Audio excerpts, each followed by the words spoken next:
आइए, आज का जो हमारा क्लास है वो 24वां होगा और हमारा आज का जो टॉपिक रहेगा वो आपको प्रदूषण रहेगा। क्या रहेगा? प्रदूषण। प्रदूषण को अंग्रेजी में हम लोग पोल्यूशन कहते हैं। क्या कहते हैं? पोल्यूशन कहते हैं। तो हम ये प्रदूषण के बारे में पहले से ही जूनियर क्लास से ही पढ़ते आ रहे हैं। तो ये आज का जो चैप्टर होगा बहुत ही अच्छा, बहुत ही शानदार होगा, है कि नहीं? तो आप लोगों को खूब इंटरेस्टिंग भी होगा, खूब मज़ा आएगा। तो आइए जानते हैं हम लोग सबसे पहले प्रदूषण की परिभाषा को। लिखा है वायु, जल या भूमि में अनचाहे परिवर्तन। जरा समझने का प्रयास करेंगे। वायु, जल या भूमि में अनचाहे परिवर्तन। अनचाहे का मतलब क्या होता है? जो आप नहीं चाहते हैं, जो आप नहीं चाहते हैं, है कि नहीं? तो वायु, जल और भूमि में अनचाहे परिवर्तन जो मनुष्य और जीवधारियों के लिए हानिकारक हो उसे ही हम लोग क्या कहते हैं? प्रदूषण कहते हैं। बताइए प्रदूषण किसे कहते हैं? परिभाषा तो वायु, जल या भूमि में अनचाहे परिवर्तन। मतलब क्या हुआ? मतलब भूमि पर कोई देखिए मतलब ये हुआ, चाह सकते कोई जैसे कि अम्ल वर्षा होता है और उस अम्ल वर्षा से जलीय जीव को काफी हानिकारक प्रभाव पड़ता है, साथ में मानव जीवन पर भी हानिकारक प्रभाव पड़ता है। मानव जीवन को जैसे कि आपको खुजली होने लगता है ना, कैंसर होने लगता है। और जलीय जीव जो होता है वो आपको मरने लगता है, पेड़ पौधा नष्ट होने लगता है। तो क्या आप चाहते हैं कि पेड़ पौधा नष्ट हो जाए? नहीं। क्या आप चाहते हैं कि आपको त्वचा का कैंसर हो जाए? नहीं। क्या आप चाहते हैं कि जलीय जीव, मछली या मगरमच्छ या जो कुछ भी जलीय जीव है वो मर जाए? आप नहीं चाहते हैं ना, लेकिन ऐसा हो जाता है। तो ऐसा किसके कारण से हुआ? वायु प्रदूषण के कारण से। वायु जैसे ही प्रदूषण होता है तो कौन सा वर्षा होता है? अम्लीय वर्षा होता है। तो वो अम्लीय वर्षा जो है वो भी एक प्रदूषण का काम करता है। तो क्या आप ये सब चाह रहे थे? नहीं, आप ऐसा नहीं चाह रहे थे। इसके बावजूद भी ये आपको हो गया, तो इसी को हम लोग क्या कहते हैं? प्रदूषण कहते हैं। क्या कहते हैं? प्रदूषण कहते हैं। तो याद रखिएगा, वायु, जल या भूमि में जो अनचाहे परिवर्तन होता है और जिससे मानव जीवन और अन्य जीवों पर जो बुरा प्रभाव पड़ता है, जो हानिकारक प्रभाव पड़ता है, उसे ही हम लोग प्रदूषण कहते हैं। मेरी बातों को समझे या नहीं समझे तो मुझे बताइए। तो ये प्रदूषण समझ गए ना? प्रदूषण को अंग्रेजी में क्या कहते हैं? पोल्यूशन। क्या कहते हैं? पोल्यूशन। और हम आपको बता दिए कि देखिए वायु, जल और भूमि में अनचाहे परिवर्तन, मतलब जो परिवर्तन आप नहीं चाहते हैं और वो परिवर्तन आपको दिखाई देने लगे तो इसे ही हम लोग क्या कहते हैं? प्रदूषण कहते हैं। और प्रदूषण से क्या होता है? तो अभी आप जस्ट देखे हैं कि मनुष्य और जीवधारी, मनुष्य और जितने भी जीव हैं, इस सभी को जो हानिकारक प्रभाव पड़ता है उसे ही हम लोग क्या कहते हैं? प्रदूषण कहते हैं। कैसे? क्या कहते हैं? प्रदूषण कहते हैं। बात कुछ समझ में आया? ठीक है। प्रदूषण को अंग्रेजी में क्या कहते हैं? बताइए। पोल्यूशन कहते हैं। प्रदूषण किसे कहते हैं? परिभाषा बताइए। जल, बोलिए। वायु, जल, भूमि और भूमि में अनचाहे परिवर्तन, मतलब जो आप नहीं चाहते हैं फिर भी परिवर्तन हो जाता है, उसे हम लोग एवं जीवधारियों को हानिकारक तथा करके बोलिए। तथा जिससे मनुष्य और जीवधारियों को जो हानिकारक प्रभाव पड़ता है उसे हम लोग प्रदूषण कहते हैं। और प्रदूषण को अंग्रेजी में क्या कहते हैं? पोल्यूशन। समझ में आ गया होगा। अब आपका जो अगला बिंदु है उस पर जरा देखिए। लिखा है कि मानव जाति, तो यहाँ तक आपको भली बात खूब अच्छी तरीके से समझ में आ गया होगा। अगला जो कंटेंट है आपका, मानव जनित पर्यावरणीय प्रदूषण कहलाते हैं। तो मानव, ये आपको लाइन याद रखने वाला, ये परिभाषा है, तो इस डिफिनेशन को आप लोग याद रखिएगा। मानव जनित मतलब मानव के द्वारा, मानव जनित पर्यावरण प्रदूषण को हम लोग एंथ्रोपोजेनिक कहते हैं। क्या कहते हैं? एंथ्रोपोजेनिक कहते हैं। और जानते हैं एंथ्रोपोजेनिक को हिंदी में परजैविक कहा था। क्या कहता है? परजैविक। तो मानव जनित पर्यावरणीय प्रदूषण कहलाते हैं एंथ्रोपोजेनिक। ये लाइन बिल्कुल याद रखने वाला है। तो बोलिए मानव जनित का मतलब क्या हुआ? मानव के द्वारा। मानव के द्वारा जो पर्यावरण प्रदूषण होता है, बोलिए। पर्यावरण तो प्रदूषण होता है। मानव के द्वारा जो पर्यावरण प्रदूषण होता है, मानव के द्वारा जो पर्यावरण प्रदूषण होता है उसे एंथ्रोपोजेनिक कहते हैं। एंथ्रोपोजेनिक कहते हैं। एंथ्रोपोजेनिक कहते हैं। और एंथ्रोपोजेनिक को हिंदी में क्या कहते हैं? बताइए। परजैविक। क्या कहते हैं? परजैविक। क्या कहते हैं? परजैविक। तो बताएंगे आप, अगर आपसे कोई पूछ दे कि एंथ्रोपोजेनिक किसे कहते हैं तो आप क्या बताइएगा? बताइए। मानव के द्वारा होने वाले पर्यावरणीय प्रदूषण को हम लोग एंथ्रोपोजेनिक कहते हैं। और एंथ्रोपोजेनिक को हिंदी में क्या कहते हैं? परजैविक। एक बार पुनः फिर से बताइए कि एंथ्रोपोजेनिक किसे कहते हैं? मानव के द्वारा होने वाले पर्यावरणीय प्रदूषण को एंथ्रोपोजेनिक या उसे हिंदी में परजीवी कहते हैं। एक बार पुनः फिर से बताइए कि एंथ्रोपोजेनिक किसे कहते हैं? मानव के द्वारा होने वाले पर्यावरण प्रदूषण को पोजेनिक कहते हैं। ठीक है, आप एंथ्रोपोजेनिक को हिंदी में क्या कहते हैं? परजैविक कहते हैं। चलिए, अब आपका जो अगला पॉइंट है कि जैव विघटित प्रदूषक कौन सा है? जैव विघटित प्रदूषक जो है वो आपको बाहित मल है। चलिए, अब आगे जो है आपको यहाँ जो है जैव विघटित प्रदूषक समझने का प्रयास करेंगे। जैव विघटित प्रदूषक है वाहित मल। बस इसको याद रखिएगा, वाहित मल जो है ना वो क्या है? तो जैव विघटित प्रदूषक है। बताइए, वाहित मल क्या है? जैव विघटित प्रदूषक है। या अगर प्रश्न पूछ दे कि जैव विघटित प्रदूषक का एक उदाहरण दीजिए, तो वाहित मल। जैव विघटित प्रदूषण का एक उदाहरण दीजिए, वाहित मल। या अगर क्वेश्चन पूछ दे कि वाहित मल क्या है? जैव विघटित प्रदूषक है। जैव विघटित प्रदूषक थोड़ा स्लो मोशन ये बोला कीजिए, जैव विघटित प्रदूषक है। फिर से बोलिए, जैव विघटित प्रदूषक है। तो अगर आपसे इसी को उल्टा कर दे, पूछे कि जैव विघटित प्रदूषक का एक उदाहरण दीजिए, वाहित मल। ठीक है, अगर आपसे पूछे कि मानव जनित पर्यावरण प्रदूषण को हम लोग क्या कहते हैं? एंथ्रोपोजेनिक कहते हैं, और हिंदी में उसको क्या कहते हैं? परजैविक कहते हैं। अगला प्रश्न है कि वायु प्रदूषक क्या है? वायु प्रदूषक। वायु प्रदूषक सीसा से प्रभावित अंग है।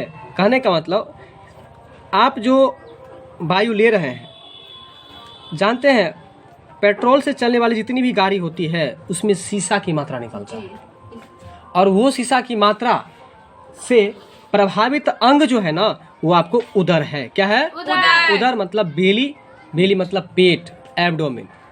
एब्डोमेन मतलब पेट भी होता है, बेली मतलब ही पेट होता है, उदर मतलब भी हम लोग पेट ही होता है। बात कुछ समझ में आ रहा है? तो वायु प्रदूषक सीसा से जो प्रभावित होता है वो आपको उदर होता है। अगर नहीं याद रहे तो ऐसे याद रखिएगा कि देखिए, सीसा की अगर जरूरत हो, कहने का मतलब जिस समय आप स्नान वगैरह करते हैं जब आईना की जरूरत होती है सीसा, तो हम जब बोलेंगे, इनको पूछेंगे कि सीसा किधर है, तो ये बोलेगा कि सीसा उधर है। सीसा किधर है? उधर है। तो उधर से याद हो जाएगा उदर। तो याद रखिए कि सीसा से प्रभावित होने वाले अंग का नाम क्या है? समझ में कुछ आया कि नहीं आया? सीसा से प्रभावित होने वाले अंग का नाम क्या है? उदर है। तो आप बताएंगे एंथ्रोपोजेनिक को हिंदी में क्या कहते हैं? सही बात है। अब आप बताइए कि वाहित मल किसका उदाहरण है? जैविक अपघटक, जैव विघटित का, जैव विघटित प्रदूषक का। किसका? जैव विघटित प्रदूषक का। ठीक है, तो यहाँ तक समझ में आया।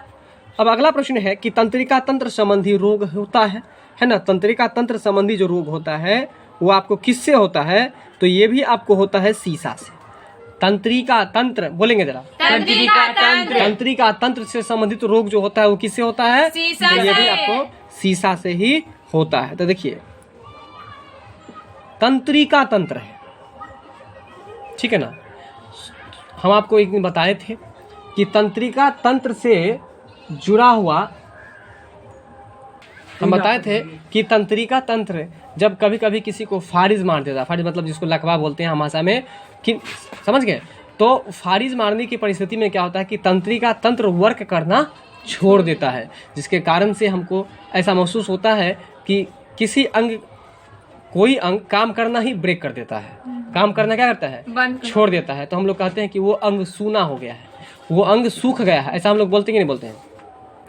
तो हम आपको बता रहे थे कि तंत्रिका तंत्र जो होता है ना वो आपको काम करना छोड़ देता है। तो तंत्रिका तंत्र काम करना छोड़ देता है तो हम लोग कहते हैं कि वो शरीर का अंग कैसा हो गया है? खराब हो गया। नहीं भाई, वो सूना हो गया है, मतलब वर्क करना ही बंद करता है। आप लोग कहते हैं कि एक अलंगे पार हो गया, नहीं कहते हैं? एगो पैरे पार हो गया, एगो हाथे पार हो गया, हाथ नहीं उठता है। ऐसा हम लोग बोलते कि नहीं बोलते? मतलब तंत्रिका तंत्र से जो जुड़ा हुआ कनेक्शन था उसका, वो कनेक्शन अंदर नीचे, मतलब ये नस के द्वारा जो कनेक्शन रहता है वो कनेक्शन फट जाता है। नहीं समझ रहे मेरी बात? वो कनेक्शन क्या होता है? हट जाता है। कभी आप ऐसा देखे हैं, जब बोरिंग चल रहा होता है, बोरिंग दमकल जिसको बोलते हैं, तो बोरिंग चलने के दौरान देखे होगा कि हम एक पाइप का मुंह जो है सो दमकल में लगाते हैं और एक मुंह को हम लोग खेत में डाल देते हैं। अगर बीच में पाइप फट जाए तो क्या पूरा पानी जो है सो खेत में पहुंचेगा? नहीं पहुंचेगा। वही बात होता है जिसको ब्लड प्रेशर का प्रॉब्लम होता है, उसको वही होता है। जब ब्लड का प्रेशर, खून का दबाव, जब खून खूब तेजी गति में चलने लगता है तो जो पाइप है उसका, पाइप का जो साइज है नस का, तो नस का साइज तो फिक्स है। जैसे कि जो भी नस का साइज है, हम लोग का जो नस का साइज है वो तो फिक्स है जी। ऐसा थोड़ी ना है कि दिन प्रतिदिन नस भी बढ़ता है, उसकी मोटाई, उसकी चौड़ाई, उसकी ऊंचाई बढ़ती है। जैसे ये नाक है तो नाक की लंबाई चौड़ाई ऊंचाई बढ़ती है, ऐसा नहीं ना है। तो कहने का मतलब क्या है कि खून का प्रेशर बढ़ा और पाइप जितना साइज था वो उतना ही है, मतलब नस जितना था उतना ही है। तो जब खूब प्रेशर जैसे ही बढ़ता है तो पाइप देखेगा बीचे से क्या होता है? फट जाता है। वही बात, जब ब्लड प्रेशर खूब ज़्यादा हो जाता है, दबाव बढ़ जाता है तेज गति से, तो कहीं से न कहीं से नस जो है तो क्या होता है? फट जाता है। तो नस फट जाने के बाद वो काम करना बंद कर देता है। तो हम लोग कहते हैं कि इसको लकवा मार दिया है। ठीक है, तो फिलहाल ये बात हम आपको तंत्रिका तंत्र से संबंधित रोग पर चर्चा कर दिए थे, लेकिन ये जो प्रश्न है अब इसको समझेंगे। तंत्रिका तंत्र से संबंधित, तंत्रिका तंत्र संबंधी रोग जो होता है ना वो सीसा से होता है। क्या चीज होता है? सीसा से। देखिए तंत्रिका तंत्र है तो आप इसको याद कर लीजिए, तंत्र मंत्र। क्या याद कर लीजिएगा? तंत्र मंत्र। और आप जानते हैं तंत्र मंत्र करने वाला जो व्यक्ति होता है ना वो आपके बारे में सब कुछ बता देगा। ऐसे बता देगा कि मानिए कि उसके शीशा में, जैसे कि हम लोग मुंह देखते हैं ना शीशा में, और पूरा फेस का नज़ारा मुझे पता चल जाता है कि मेरे फेस में कहाँ क्या लगा है, कहाँ पाउडर ज़्यादा लगा है, कहाँ पर क्रीम लगाए थे वो छूट गया, कहाँ पर क्रीम लगाए थे वो बचा हुआ है। जिस तरह से हमको शीशा में पूरा झलक दिखने लगता है, तो तंत्र मंत्र करने वाला जो होता है ना, मानिए कि उसी तरह से समझिए उसके सामने शीशा लगा होता है और वो सारा बात आपके बारे में जान लेता है। तो इसलिए उसी चीज़ पर सोच लीजिए कि तंत्र मंत्र करने वाला कैसे सब कुछ बता देता है, जैसे कि हम लोग शीशा में देख करके अपने चेहरा के बारे में बता देते हैं। तो इसलिए तंत्रिका तंत्र संबंधी रोग जो होता है ना वो आपको किससे होता है? शीशा से। तंत्रिका तंत्र संबंधी रोग जो होता है ना वो क्या चीज होता है? शीशा से होता है। ठीक है, अच्छा भाई बताइए कि वायु प्रदूषक शीशा, वायु प्रदूषक मतलब वायु को प्रदूषण करने वाला शीशा, पेट्रोल जो होता है ना, पेट्रोल से गाड़ी से जो चलती है, डीजल से, उसमें शीशा की मात्रा निकलती है और वो जो शीशा की मात्रा निकलती है तो वायु में प्रवेश करता है। जैसे वायु क्या होता है? प्रदूषित होता है। इसीलिए उस शीशा को क्या कहा जाता है? वायु प्रदूषक। शीशा को क्या कहता है? वायु प्रदूषक। शीशा को क्या कहता है? तो वो शीशा जो वायु प्रदूषक है तो कहता है वायु प्रदूषक शीशा जो है, इससे जो आपको प्रभावित अंग होता है, मतलब इससे शरीर का कौन सा अंग प्रभावित होता है? तो उधर। ठीक बताई थी कि जब शीशा के बारे में पूछेंगे शीशा कहाँ है तो कहेगा उधर है। इसलिए शीशा से प्रभावित होने वाला अंग आपको उधर हो गया। फिर एक प्रश्न आया कि तंत्रिका तंत्र से संबंधित रोग यदि किसी को होता है तो हम बताए तंत्र मंत्र करने वाला कैसे सब कुछ बोलने लगता है। जैसे हम लोग जैसे शीशा में देख के हम लोग किसी चीज को बता सकते हैं कि हमारे फेस में क्या लगा है, नहीं लगा, पूरा नज़ारा दिखने लगता है। उसी तरह से तंत्र मंत्र करने वाला जो मंत्र पढ़ता है तो पूरा नज़ारा उसको दिखता है शीशा के जैसे। इसलिए तंत्रिका तंत्र से संबंधित रोग जो होता है वो क्या चीज से होता है? शीशा से होता है। बात समझ में आया कि नहीं आया? चलिए अब जो अगला रोग है आपका एस्बेस्टोस, बोलेंगे जरा। एस्बेस्टोस। अगर नहीं याद रहे तो ऐसा समझिए ना कि हम लोग जो ये घर पर जो छपड़ी देते हैं, छप्पर नहीं, तो उसका शुद्ध नाम यही होता है एस्बेस्टोस। बोलिएगा जरा। एस्बेस्टोस धूल से जो प्रभावित अंग है वो आपको फेफड़ा है। क्या है? फेफड़ा। नहीं याद रहे तो पहले इस प्रश्न को समझ लीजिए, फिर इसका ट्रिक बता देते हैं। देखिए एस्बेस्टोस एक रोग है, सबसे पहले समझिएगा। सॉरी, ये जो है ना आपको, ये एस्बेस्टोस धूल जो है ना इसे जो प्रभावित अंग है, बात समझ रहे हैं? एस्बेस्टोस धूल से जो प्रभावित अंग है वो आपको फेफड़ा है। अगर आपको याद नहीं रहे तो बस इतना ही बात याद रखिएगा कि जब कभी भी आंधी तूफान आती है तो आंधी तूफान के समय में एस्बेस्टस का जो घर होता है ना वो देखिएगा टीन वाला जो होता है वो क्या होता रहता है? वो फड़फड़ाता रहता है। फड़फड़ाता कि नहीं फड़फड़ाता है? तो फड़फड़ाएगा तो इसलिए याद कर लीजिए फेफड़ा। फड़फड़ाएगा तो फेफड़ा। यानी कि एस्बेस्टोस धूल से जो प्रभावित अंग है, एस्बेस्टस धूल से, देखिए एस्बेस्टस धूल क्या है पहले इसको भी समझिए। एस्बेस्टोस धूल एक प्रदूषक है। क्या है? प्रदूषक मतलब क्या होता है? प्रदूषण फैलाने वाला। प्रदूषण फैलाने वाला। तो एस्बेस्टोस धूल जो है ना वो एक प्रदूषण है और वो प्रदूषक है। और ये जो प्रदूषक है इससे आपको कौन सा अंग प्रभावित होता है? फेफड़ा। क्या बताया आपको कि एस्बेस्टस का जो घर होता है आंधी तूफान के सामने में वो उसका टीना जो होता है वो फड़फड़ाता रहता है, इसलिए एस्बेस्टोस धूल से प्रभावित अंग कौन सा होगा? फेफड़ा होगा। क्या होगा? फेफड़ा होगा। बात समझ में आया? तो बताइए कि तंत्रिका तंत्र से संबंधित रोग जो होता है वो आपको क्या चीज से होता है? अच्छा, अब ये बताइए शीशा से वायु प्रदूषक शीशा से प्रभावित होने वाला अंग कौन सा है? तंत्रिका तंत्र। तंत्रिका तंत्र भी कर सकते हैं और आप उदर भी कर सकते हैं। ठीक है, अगला है कि पारा प्रभावित करता है। पारा जो है, पारा समझते हैं? देखिए पारा है ना, आप जैसे ही पारा की बात करते हैं तो आपके मन में आया होगा वो भैंसा वाला जो पारा है वो, लेकिन ऐसा कुछ भी नहीं है। पारा के बारे में समझ लीजिए, आप लोग देखे हुए हैं। ये जो आपको HG जिसका संकेत होता है थर्मामीटर में जो रहता है ना उजला उजला, उसी को पारा बोला जाता है। बात समझ में आ रहा है? क्या बोला जाता है? पारा, जिसको मरकरी भी हम लोग कहते हैं। तो ये जो पारा है ना, ये पारा जो प्रभावित करता है वो किसको प्रभावित करता है? तो ब्रेन को। किसको? ब्रेन को। ब्रेन का मतलब होता है मस्तिष्क। क्या होता है? मस्तिष्क। ब्रेन का मतलब क्या होता है? मस्तिष्क। बताइए कि पारा किसको प्रभावित करता है? ब्रेन को। ब्रेन को यानी कि मस्तिष्क को। ब्रेन का हिंदी होता है मस्तिष्क, तो पारा किसको प्रभावित करता है? ब्रेन को। ब्रेन को या मस्तिष्क को, याद रखिएगा। ठीक है, अगर नहीं याद रहे तो बस ऐसे समझिए कि पारा को जैसे ही हम लोग देखते हैं ना, पारा को, तो पारा को देखिएगा कि वो किसी के अंदर में नहीं रहता है। जिसके खेत में मन हुआ अपना चला गया चरने के लिए, अपना फसल है तो वो भी खा रहा है। आज जो चारागाह है तो उसको तो ऑलरेडी मतलब चारा, अगर चारा वाला कोई पदार्थ है तो वो तो खाता ही रहता है। जो फसल है उसको भी वो खाता रहता है। अब बताइए एक बात, जैसे आपके खेत में अगर पारा आपके फसल को खाते रहे तो आपके ब्रेन में कुछ, आपके मस्तिष्क में कुछ बात आता है ना। क्या बात आता है? खूब गुस्सा आता है और आप उसके प्रति खूब दौड़ जाते हैं मारने के लिए। नहीं समझ में आया मेरा बात ना? अब समझ में आएगा। देखिए पारा प्रभावित करता है, मतलब पारा से जो प्रभावित होने वाला अंग है वो समझ लीजिए। पारा और भैंस को देखिएगा, पारा और भैंस में मोटे ताजे कौन दिखते हैं? पारा दिखता है ना, तो मोटे ताजे दिखते हैं, इसलिए याद कर लीजिए। मोटा ताजा दिखेगा तो एकदम मस्त लगेगा ना, मोटा ताजा दिखेगा तो कैसा लगेगा? इसलिए याद कर लीजिए कि मस्त से मस्तिष्क, मस्त से मस्तिष्क, यानी कि पारा जो प्रभावित करता है किसको प्रभावित करता है? मस्तिष्क को। पारा किसको प्रभावित करता है? मस्तिष्क को। अब बात समझ में आया कि नहीं ये बताइए? पारा किसको प्रभावित करता है? मस्तिष्क को। मस्तिष्क को अंग्रेजी में क्या कहते हैं? मस्तिष्क कितने प्रकार के होते हैं? दो। अगर मस्तिष्क और पश्च मस्तिष्क। अगर मस्तिष्क और पश्चिम मस्तिष्क। ब्रेन के बारे में चर्चा चल रहा था ना, तो ब्रेन जो है ना, आपको हम बाय मिस्टेक दो भाग बताए, लेकिन देखिए दरअसल ब्रेन का 3 भाग होता है। ठीक है, एक होता है अग्र मस्तिष्क, और एक होता है बीच में जिसको कहता है मध्य मस्तिष्क, और एक होता है आपको पीछे जिसको कहता है पश्चिम मस्तिष्क। बताएंगे आप लोग कि ब्रेन के कितने भाग होते हैं? कौन कौन से भाग होते हैं? बहुत अच्छा, तो ये बात समझ में आ गया होगा। ब्रेन के 3 भाग हैं, अग्र मस्तिष्क, मध्य मस्तिष्क और पश्चिम मस्तिष्क। तो हम आपको बता रहे थे कि पारा के बारे में। पारा जैसे देखते हैं ना, अब देखिए जितना भी पारा के बारे में ट्रिक बताए सबको आप भूल जाइए। फसल खाना ये वो फलाना सबको भूल जाए, बस इतना बात याद रखिए कि पारा और भैंस का यदि तुलना कीजिएगा आप लोग तो खूब मोटियाल छोटाल मस्त देखने में कौन लगता है? तो बस इतना ही याद रखिए कि पारा प्रभावित करता है, मतलब पारा किसको प्रभावित करता है? मस्तिष्क को। या पारा से प्रभावित होने वाला अंग कौन सा है? तो मस्तिष्क है। बात खत्म हो गया, इतना ही। पारा को देखिएगा तो कैसा लगेगा? कैसा लगेगा? मस्त से मस्तिष्क, मस्त से मस्तिष्क, यानी कि पारा किसको प्रभावित करता है? मस्तिष्क को।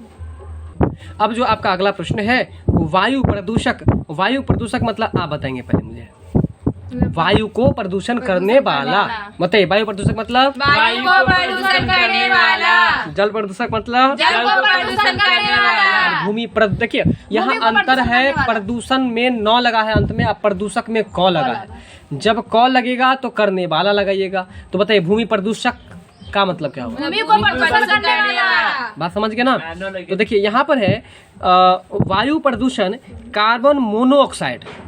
कुछ याद आया आप लोग को? कार्बन मोनोऑक्साइड का संकेत क्या होता है? CO। सही बात बताए। कार्बन मोनोऑक्साइड का संकेत जो होता है CO। वो आपको CO होता है। यहाँ पर हम आपको लिख देते हैं CO होता है। ठीक है, कार्बन मोनोऑक्साइड का सूत्र क्या होता है? संकेत क्या होता है? CO होता है। तो कार्बन मोनोऑक्साइड प्रभावित करता है रक्त के धाराओं को। अब ये प्रश्न देखिए बिल्कुल खूब अच्छा से आपको हम समझा रहे हैं। कभी आप ठंडे के समय में घूर तापे हैं, घूर तापते हुए कभी क्या आपको धुआं लगा है? जी। धुआं लगता है तो आपको कैसा महसूस होता है? सांस लेने में दिक्कत होता है। सांस लेने में दिक्कत होता है, बिल्कुल सही बात बताए। आपको ऐसा क्यों होता है, ये बात आपको पता है? कार्बन मोनोऑक्साइड हमारे शरीर में सांस के माध्यम से जाकर अंदर चला ऑक्सीजन को रोक देती है। बिल्कुल सही बात बताया। देखिए हम अब इसको डिफाइन और अच्छा से कर रहे हैं। आपके सांस के माध्यम से आपके हीमोग्लोबिन में कार्बन मोनोऑक्साइड जाकर के मिल जाता है, लेकिन कार्बन मोनोऑक्साइड निकलता कहाँ है? धुआं से। धुआं से जो कार्बन मोनोऑक्साइड निकला आपके नाक के माध्यम से, आपके सांस के माध्यम से वो चला जाता है कहाँ पर? वो आपकी हीमोग्लोबिन में चला जाता है। हीमोग्लोबिन मतलब खून में। जैसे ही खून में जाता है तो यह रक्त के प्रवाह को, रक्त जो चलता रहता है ना खून, जैसे अभी आप चल रहे हैं और आपके सामने कोई दीवार आ गया, आपके सामने कोई दूसरा गाड़ी आ गया, तो क्या आप चल पाएंगे? नहीं, रुक जाएंगे ना। तो जैसे कार्बन मोनोऑक्साइड गैस आपके शरीर में प्रवेश करता है ना, तो वो खून जहाँ रहता है उसका धारा वहीं पर रुक जाता है। जब जैसे धारा ही रुकेगा, आप खुद सोचिए, नाक को 2 मिनट के लिए बंद कर लीजिए, कैसा महसूस होता है? वैसा ही महसूस होने लगेगा जैसे कि घूर तापते हैं और आपको धुआं लगता है, उसी तरह से महसूस होता है कि नहीं होता है? तो वही बात यहाँ पर है कि आपके खून के हीमोग्लोबिन में कार्बन मोनोऑक्साइड जाकर के मिल जाता है, और जिसके कारण से आपको जो है सो रक्त की धारा रुक जाती है। रक्त की धारा समझते हैं ना, वो जो चलता है तो हम लोग कहते हैं उसको धारा, पानी का धारा चलता है ना, तो रक्त की धारा रुक जाती है। तो बताइए, अगर आपसे कोई पूछे कि कार्बन मोनोऑक्साइड क्या है?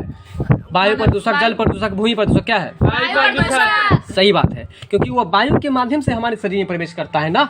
तो बताइए, वायु प्रदूषक जो कार्बन मोनोऑक्साइड है वो किसको प्रभावित करता है? रक्त को। सही बात है, रक्त की धारा को, ब्लड की सर्कुलेशन को, ब्लड सर्कुलेशन को, ये जो खून चल रहा होता है ना उसको रोक देता है। बात यहाँ तक क्लियर हुआ कि नहीं बताइए? खूब अच्छा से क्लियर है। तो बताइए, कार्बन मोनोऑक्साइड का सूत्र क्या होगा? CO। और कार्बन डाइऑक्साइड का सूत्र क्या होगा? बताए थे, डाई का मतलब 2 होता है और मोनो का मतलब 1 होता है, और ट्राई का मतलब 3 होता है। बताए थे ना। तो जब ये रहे, मोनो रहे तो मोनो मतलब 1, यानी कि CO में देखिए, C में 1, O में 1, नहीं कुछ तो 1 हुआ ना। और कार्बन डाई, तो डाई मतलब 2, इसलिए कार्बन डाइऑक्साइड का सूत्र क्या होगा? CO2। तो 2 लग गया अंत में। कार्बन, अगर कहीं पर कार्बोनेट रहेगा, कार्बोनेट तो CO3, कार्बोनेट रहेगा तो CO3। बात कुछ समझ रहे हैं ना? चलिए आगे चलते हैं। आगे है कि भूमिगत जल। भूमिगत जल का मतलब भूमि में गति करने वाला जल। देखिए, भूमि के अंदर से जो जल निकालते हैं हम लोग, भूमिगत जल को दूषित करने वाले अजैविक प्रदूषक कौन सा है? देखिए, भूमिगत जल को प्रदूषित करने वाले आपको अजैविक जो प्रदूषक है वो कौन सा है? तो आर्सेनिक है। अब यहाँ पर हम लोग पहले 2 बातें को समझेंगे। जैविक प्रदूषक और अजैविक प्रदूषक के बारे में हम चर्चा किए थे। जैविक मतलब जो जीवों के द्वारा प्रदूषण फैलता है, जैसे कि अगर ये तालाब का पानी है, उसमें अगर कोई भैंस को लेकर के नहाने के लिए गए और वो पानी में गोबर कर दिया, तो गोबर कर दिया तो वो जैविक प्रदूषक हुआ कि अजैविक हुआ? क्यों हुआ जैविक प्रदूषक? क्योंकि वो जीवों के द्वारा हुआ। लेकिन जो अगर अभी जैसे कि मान के चलिए, अभी देखिए ये धूल उड़ रहा है ना, ये जो धूल उड़ रहा है, ये क्या ये जैविक प्रदूषक है? जी नहीं, क्या ये जीवों के द्वारा हो रहा है? नहीं हो रहा है, तो ये अजैविक प्रदूषक हुआ। बात समझ में आ रहा है कि नहीं? अगर प्लास्टिक हम लोग क्या करते हैं, प्लास्टिक को मतलब अपने काम करने के बाद उसको फेंक देते हैं, वो धरती में कहीं पर दब जाती है, और दब जाने के बाद जो है सो क्या करता है, भूमि को बंजर बना देता है। भूमि को क्या बना देता है? बंजर बना देता है। तो कहने का मतलब ये, अगर भूमि को बंजर बनाया तो वो प्लास्टिक बना दिया ना, तो बताइए प्लास्टिक जैविक प्रदूषक है कि अजैविक? क्योंकि वो पन्नी है, वो प्लास्टिक है, उसमें जीव तो नहीं ना, जीवन नहीं ना है, इसलिए वो अजैविक है। क्लियर हो रहा नहीं यहाँ तक? चलिए, तो यहाँ जो आपका प्रश्न है कि भूमिगत जल, तो भूमिगत का मतलब मिट्टी के अंदर में जो जल है, जरा समझेंगे भी, आप समझेंगे भी, जरा उसी काम पर ध्यान दे दीजिए। भूमिगत जल को दूषित करने वाले अजैविक प्रदूषक है, तो अजैविक के अंतर्गत आता है आपको आर्सेनिक। अजैविक के अंतर्गत क्या आता है? आर्सेनिक। याद रखिएगा, अ से अजैविक है, अ से आर्सेनिक है। अगर आपसे कोई पूछ दे कि आर्सेनिक क्या है, भूमिगत तो हम बोलेंगे वह एक अजैविक प्रदूषक है। आर्सेनिक क्या है? वह एक अजैविक प्रदूषक है। आर्सेनिक क्या है? है। हम इसका उल्टा पूछ देंगे कि बताइए आर्सेनिक, सॉरी, ये बताएंगे कि अजैविक प्रदूषण के उदाहरण क्या है? आर्सेनिक। अजैविक प्रदूषण के उदाहरण क्या है? आर्सेनिक। अजैविक प्रदूषक के उदाहरण क्या है? आर्सेनिक। आर्सेनिक। और ये पूछ देंगे कि आर्सेनिक क्या है? अजैविक प्रदूषण है। अजैविक प्रदूषण के उदाहरण ये आपको पूछेंगे तब आर्सेनिक बोलेगा। अगर पूछेंगे कि आर्सेनिक क्या है, तो आप बोलेगा कि अजैविक प्रदूषक है। क्या है? अजैविक। अजैविक प्रदूषक। याद आया? ट्रिक समझ में आया? ट्रिक क्या बताए? जिसमें काला जिस अ से अजैविक और अ से आर्सेनिक, इसलिए अजैविक प्रदूषक है। यहाँ जो प्रश्न पूछ रहा है कि भूमिगत जल को दूषित करने वाले अजैविक प्रदूषक का नाम बताइए। तो आर्सेनिक। भूमिगत का मतलब भूमि के नीचे, भूमि मतलब भूमि, और गत का मतलब होता है नीचे। बात समझ में आ रहा ना? चलिए एक बार बता दीजिए कि आर्सेनिक क्या है, फटाफट आगे चलेंगे। भूमिगत जल प्रदूषक है। अजैविक प्रदूषक क्या है? अजैविक प्रदूषक है। बिल्कुल।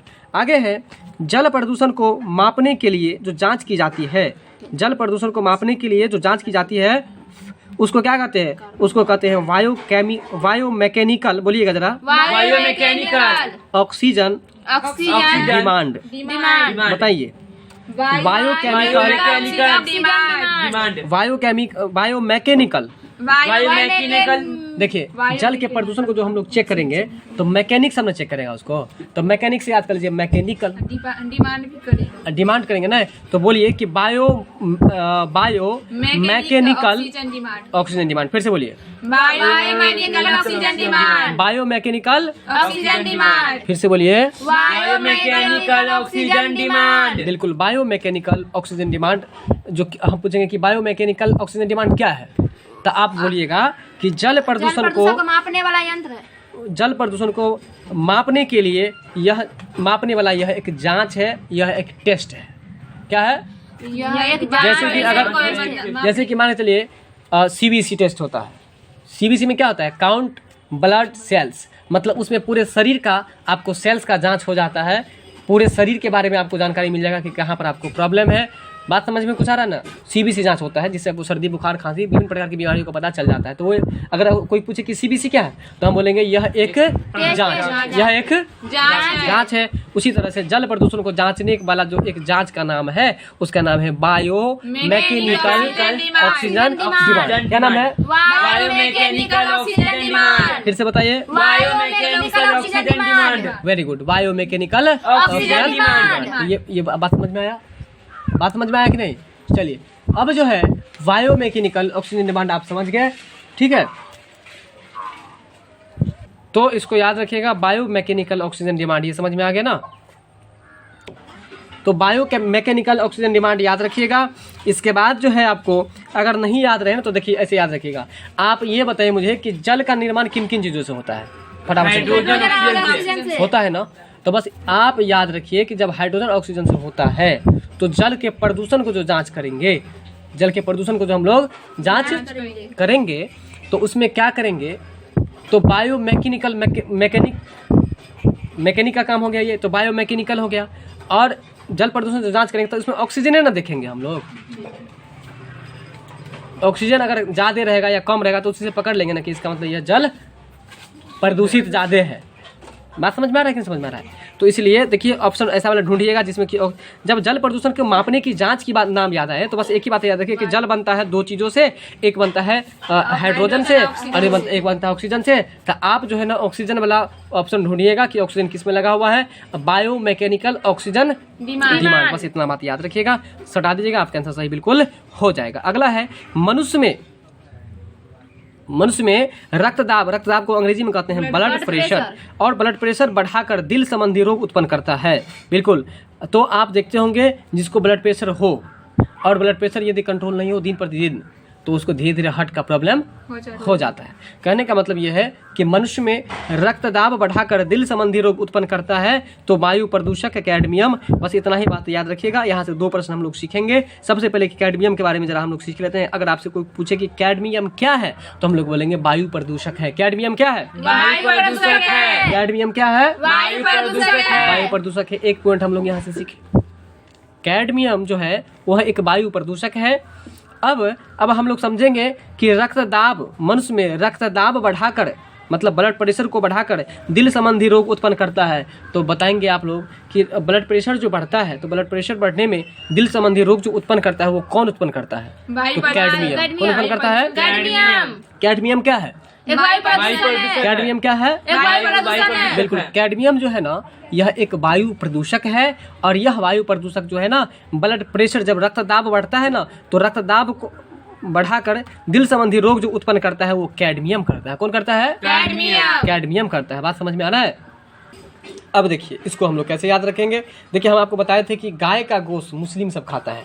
मुस्लिम को मुस्लिम नहीं बोल करके यहाँ पर थोड़ा सा ठेठ लैंग्वेज हम बोल रहे हैं। इसके लिए जो भी अगर मुस्लिम समुदाय के बच्चे देख रहे होंगे उनके लिए हम सॉरी चाहते हैं। यहाँ हम ट्रिक बता रहे हैं, ना कि हम किसी का विरोध कर रहे हैं। बस मुस्लिम को यहाँ पर मियाँ समझिए। और मियाँ सबको कौन सा रोग ज़्यादा होता है ये बताइए, बताए थे आप लोग को। मियाँ सबको सबसे ज़्यादा कौन सा रोग होता है? हार्ट अटैक होता है। दिल की बीमारी ज़्यादा होती है। और तो दिल की बीमारी ज़्यादा इसलिए होती है क्योंकि जब वो गाय का मीट खाता है या कोई भी मीट ज़्यादा खाता है मुस्लिम, जिसके कारण से उसके शरीर में फैट का मात्रा ज़्यादा होता है ना, वसा की मात्रा जब ज़्यादा होती है तो उससे दिल से संबंधित रोग होने लगता है। बात समझ में आ रहा है? तो इसलिए याद कर लीजिएगा कि दिल संबंधी रोग जो उत्पन्न करता है वो कौन उत्पन्न करता है। तो देखिए पहले ये बताइए, दिल संबंधी रोग किसको ज़्यादा होता है? मियाँ को। तो मियाँ से याद कर लीजिए मियम। कैडमियम में मियाँ लगा हुआ ना, मियाँ, तो मियम याद कर लीजिए। कैडमियम में मियम। तो इसलिए याद कर लीजिए कि दिल संबंधी रोग जो उत्पन्न करता है वो कौन उत्पन्न करता है? कैडमियम। कौन उत्पन्न करता है? कैडमियम। अब यहाँ प्रश्न ये था कि मनुष्य में रक्तदाब बढ़ाकर दिल संबंधी रोग जो उत्पन्न करता है वो कौन करता है? बस इतना ही बात याद रखिए कि दिल संबंधी रोग की बात जब भी हो कि दिल संबंधी हार्ट अटैक से संबंधित, दिल के धड़कन से संबंधित जो रोग उत्पन्न करता है वो कौन उत्पन्न करता है? एक ही चीज याद रखिए कि दिल के धड़कन या धड़कन की बीमारी या हार्ट अटैक या हृदय घात सब एक ही नाम है। इतना बीमारी सब जो होता है वो किससे होता है? कैडमियम से होता है। ट्रिक क्या बताए? दिल की रोग, हृदय की रोग, हार्ट अटैक, हृदय घात, ये सब आपको मियाँ को ज्यादा होता है। इसलिए मियाँ से याद कर लीजिए कैडमियम। अब आपका अगला प्रश्न है ब्राउन एयर, बताएंगे जरा। ब्राउन एयर, ब्राउन का मतलब होता है भूरा। ब्राउन का मतलब क्या होता है? भूरा। तो ब्राउन एयर शब्द का प्रयोग जो किया आता है वो किसके लिए किया आता है? प्रकाश रासायनिक धुआं के लिए। किसके लिए किया आता है? प्रकाश रासायनिक धुआं के लिए। प्रकाश रासायनिक धुआं के लिए। बताइए ब्राउन एयर शब्द का प्रयोग जो है वो किसके लिए किया आता है? प्रकाश रासायनिक धुआं के लिए। देखिए ब्राउन एयर का प्रयोग किया आता है आपको प्रकाश रासायनिक धुआं के लिए। ये जो प्रश्न आप देख रहे हैं इस प्रश्न को भी आपको याद ही रखना पड़ेगा। चलिए तो बस इस प्रश्न को आप लोग रट करके याद कीजिएगा। इसको हम इन सर्कल कर देते हैं, मतलब कि घेर देते हैं। इसको याद रखिएगा, है ना। BBI समझ के इसको रट लीजिएगा आप लोग कि ब्राउन एयर, ब्राउन का मतलब भूरा होता है, एयर मतलब हवा होता है। ठीक है, अगर कहीं पर आपको भूरा हवा अगर दे दे हिंदी में तो आप लोग वहाँ फंसिएगा मत। भूरा हवा याद रखिएगा। इस शब्द का प्रयोग किसके लिए किया आता है? तो प्रकाश रासायनिक धुआं के लिए। प्रकाश रासायनिक धुआं के लिए। प्रकाश रासायनिक धुआं के लिए। बात समझ में आ रहा है ना। अगर नहीं याद रहे तो देखिए थोड़ा सा एक ट्रिक बता देते हैं आपको। ब्राउन में ऊन लगा हुआ है। ब्राउन में क्या लगा हुआ है? तो देखिए ऊन से याद रख लीजिए, उनमुनाने लगते हैं क्या चीज से हम लोग? धुआं से। इसलिए याद रखिएगा कि ब्राउन एयर शब्द का प्रयोग जो किया आता है वो प्रकाश रासायनिक धुआं के लिए। बताइए अब याद हो गया? तो बताइए कि ब्राउन एयर का प्रयोग किसके लिए किया आता है? ब्राउन एयर शब्द का प्रयोग किसके लिए किया आता है? प्रकाश रासायनिक धुआं के लिए। प्रकाश रासायनिक धुआं के लिए। प्रकाश रासायनिक धुआं के लिए। ठीक है, अब पूरा क्वेश्चन के साथ आंसर बोलिए तो आप लोग। ब्राउन एयर का प्रयोग रासायनिक धुआं के लिए किया जाता है। चलिए याद हो गया, अब तो याद हो गया आप लोग को। ठीक है, बहुत प्रयास किया आप लोगों को समझाने का। अगला है PM और यहाँ पर है SPM। बताइए क्या लिखा हुआ? PM और SPM। PM का फुल फॉर्म बताइए आप लोग। Prime minister. देखिए प्राइम मिनिस्टर होता है वो भी सही है। इसके बाद यहाँ पर जो है पार्टिकुलेट मैटर, बोलिएगा पार्टिकुलेट। इसके बाद SPM का फुल फॉर्म है सस्पेंडेड पार्टिकुलेट मैटर। बताइए suspended particular meter. Suspended particulate matter. तो आप बताएंगे मुझे PM का फुल फॉर्म क्या होगा? Particulate matter. Particulate matter. PM का फुल फॉर्म क्या होगा? Particulate matter. पार्टिकुलेट मैटर क्या होगा? पार्टिकुलेट मैटर होता है। ठीक है, और वहीं पर अगर SPM की बात करें तो S सस्पेंडेड पार्टिकुलेट मैटर। फिर से बोलिए PM का पार्टिकुलेट मीटर। अच्छा, SPM का सस्पेंडेड पार्टिकुलेट मैटर। देखिए इस वीडियो को जो भी बच्चे ऑनलाइन देख रहे हैं तो उस बच्चों से हम ये विनती करना चाहेंगे कि हम जितना बार अपने बच्चों को रटवाते हैं ना उसको आप रटिए। अगर आप नहीं रटेंगे ना तो प्रश्न याद नहीं होगा। और याद रखिएगा ये बात, अगर जिस वर्ड को आप यहाँ पर रटे रहिएगा ना, परीक्षा में कभी कभी ऐसा होता है कि रटे हुए चीज़ आपको दिमाग में आता है और आपका आंसर भी सही लग जाता है। इसलिए हम रटवाते हैं जानबूझ करके। तो एक बार बताइए PM का फुल फॉर्म क्या होगा, पार्टिकुलेट मैटर, SPM का फुल फॉर्म क्या होगा, suspended particulate matter, suspended particulate Particulate matter. matter। बिल्कुल। अब यहाँ पर जो इससे पहले हम लोग एक प्रश्न था उसको जरा हम नहीं पढ़ पाए, उसको जरा देख लेते हैं। देखिए PM और SPM संबंधित है, तो PM और SPM जो संबंधित है वो आपको प्रदूषण से है। और देखिए इसको भी याद रखना, बड़ी आसान आपको हम कर देते हैं। हम पहले जब पोल्यूशन चैप्टर शुरू किए थे तो उसी समय बता दिए थे कि प्रदूषण का अंग्रेजी क्या होता है, पोल्यूशन। तो पोल्यूशन क्या चीज से होगा, किस लेटर से शुरू होगा, P से। तो याद रखिए कि जैसे यहाँ पर PM और SPM जैसे ही आएगा ना, तब P का यूज हो रहा है ना, PM SPM। तो याद रखिए कि P से पोल्यूशन मतलब प्रदूषण। तो इसलिए PM और SPM का संबंध किससे है, प्रदूषण से, PM और SPM का संबंध किससे है, प्रदूषण से। बात समझ में आ रहा है कि नहीं। अगला जो प्रश्न है वो वायु प्रदूषक से संबंधित है। तो देखिए वायु प्रदूषक मतलब जो वायु को प्रदूषित करने वाला, करता है, जो वायु को प्रदूषित करता है, जो वायु को गंदा कर देता है। तो देखिए वायु को गंदा करने वाला जो कौन कौन सा है, सबसे पहले आप जो सांस लेते हैं, जिस समय जो धुआं, जिस समय जो घूर करते हैं, तो घूर धुआं में जो धुआं आपके सांस के माध्यम से जाता है, हवा के माध्यम से जाता है ना, तो वो धुआं आपको परेशानी उत्पन्न करता है। इसका मतलब है कि आप यदि धुआं नहीं था तो वो वायु लेते थे वातावरण का, तो आपको कोई परेशानी नहीं होता था, जैसे कि अभी आप ले रहे हैं। लेकिन अगर धुआं वाला वायु लेते हैं तो आपको परेशानी उत्पन्न होता है। इसका मतलब वायु को प्रदूषण करता है कि नहीं कार्बन मोनोऑक्साइड, तो इसलिए एक प्रश्न याद यहाँ से हो गया होगा आप लोगों को कि वायु प्रदूषक गैस का एक उदाहरण दे, कार्बन मोनोऑक्साइड, याद हुआ ना। चलिए कार्बन मोनोऑक्साइड, उसी के जैसे आपको एक और है सल्फर डाइऑक्साइड, बोलिएगा जरा। सल्फर डाइऑक्साइड, देखिए बताते हैं, अगर नहीं याद आया तो बिल्कुल आसानी से याद कर सकते हैं आप लोग। मछली जो है तो क्या चीज से सांस लेता है, गिल से नहीं। अच्छा, और एक बच्चा से हम लोग पढ़ते हैं कि गलफर से सांस लेता है, क्या चीज से, गलफर से वो क्या लेता है, वायु लेता है ना, हवा लेता है ना मछली। तो इसलिए गलफर मतलब यहाँ पर याद रख लीजिए सल्फर। तो इसलिए सल्फर डाइऑक्साइड। तो बताइए सल्फर डाइऑक्साइड क्या है, वायु प्रदूषक। सल्फर डाइऑक्साइड क्या है, वायु प्रदूषक। इसके बाद है आपको हाइड्रोजन सल्फाइड, बताइएगा। Hydrogen sulphide, hydrogen sulphide. याद हुआ कुछ, तो बताइए कि वायु प्रदूषक का उदाहरण बताइए। कार्बन मोनोऑक्साइड, वो तो कभी आप भूल में नहीं कीजिएगा। Sulphur dioxide, hydrogen dioxide. हाँ, एगो है हाइड्रोजन डाइऑक्साइड नहीं, सीधे हाइड्रोजन सल्फाइड। क्या याद रखिएगा, hydrogen sulphide, hydrogen sulphide, hydrogen sulphide. बताइए वायु प्रदूषक का कौन कौन सा उदाहरण है, carbon monoxide, sulphur dioxide, hydrogen sulphide. बात समझ में आया, याद भी हो गया होगा। चलिए आगे चलते हैं हम लोग। आगे है 3 दिसंबर 1984 को, काफी महत्वपूर्ण प्रश्न। 3 दिसंबर 1984 को एक घटना हुआ था जो कि भोपाल में हुआ था। तो पहले ये बता दीजिए कि भोपाल जो है ना भोपाल वो किस राज्य की राजधानी है, मध्य प्रदेश। सही बात बताए, भोपाल मध्य प्रदेश की राजधानी है। 3 दिसंबर 1984 ईस्वी को भोपाल के यूनियन कार्बाइड फैक्ट्री में, बताएंगे 3 दिसंबर 1984 ईस्वी को भोपाल के यूनियन कार्बाइड फैक्ट्री में किस गैस का रिसाव हुआ था। तो देखिए ये जो है ना, आपको जरा प्रश्न को पहले समझते चलिए, धीरे धीरे याद करते चलिए, लंबे समय तक याद रहेगा। सबसे पहले ये भोपाल में एक घटना हुई थी, और ये जो घटना हुई थी वो कब हुई थी पहले याद कीजिए, फिर हम लोग आगे। 3 दिसंबर 1984 ईस्वी में, 3 दिसंबर 1984 को हुई थी। कब हुई थी, 3 दिसंबर 1984 को हुआ था। फिर से बताइए, 3 दिसंबर 1984 ईस्वी को हुआ था। बिल्कुल। अब देखिए एक बात बताते हैं, जब यहाँ भोपाल में घटना हुई थी ना, पहले इस पूरा प्रश्न को पढ़ लेते हैं, ठीक है, फिर आपको बताते हैं। 3 दिसंबर 1984 को भोपाल में यूनियन कार्बाइड फैक्ट्री है, फैक्ट्री का नाम बताइएगा, union carbide factory, union carbide factory, union carbide factory, पूरा बोलिए, यूनियन कार्बाइड फैक्ट्री। घटना कब हुई है, 3 दिसंबर 1984 ईस्वी को। बिल्कुल। ये जो घटना हुई कहाँ पर हुई है, कार्बाइड फैक्ट्री में, भोपाल में हुई है। तो किस गैस का रिसाव का मतलब सब नहीं समझते होंगे, लेकिन इसका अंग्रेजी सब जानते होंगे। रिसाव का मतलब होता है लीक होना। अगर आप खाना बनाते हैं और गैस कहीं से लीक होता है तो हम लोग बोलते हैं लगता है कहीं से गैस लीक हो रहा है।